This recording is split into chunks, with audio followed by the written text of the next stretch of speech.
Budget 2024 বড় সুযোগ, internship পেতে চলেছে এবার 1 কোটি যুবক যুবতী, এমনটাই ঘোষণা করলেন অর্থমন্ত্রী।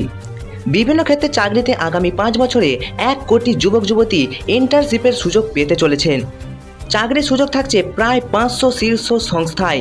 ইন্টার্নশিপ সুবিধা প্রদানকারী সংস্থাগুলি ইন্টার্নদের প্রশিক্ষণের খরচ বহন করবে, জানালেন কেন্দ্রীয় অর্থমন্ত্রী নির্মলা সীতারমণ। মঙ্গলবার তৃতীয় এনডিএ সরকারের প্রথম পূর্ণাঙ্গ বাজেট পেশ করেন কেন্দ্রীয় অর্থমন্ত্রী নির্মলা সীতারমণ। লোকসভা নির্বাচনের কারণে চলতি বছরের গোড়ায় নিয়মমাফিক পূর্ণাঙ্গ বাজেট পেশ করা সম্ভব হয়নি। এবারের বাজেটে 9টি বিষয়ের উপর জোর দেওয়া হয়েছে। তার মধ্যে রয়েছে শিক্ষা, প্রশিক্ষণ, কৃষি উৎপাদন, কর্মসংস্থান, পরিকাঠামো। বাজেটে নজর দেওয়া হচ্ছে গরিব, যুব, মহিলা এবং কৃষকদের উপরেও।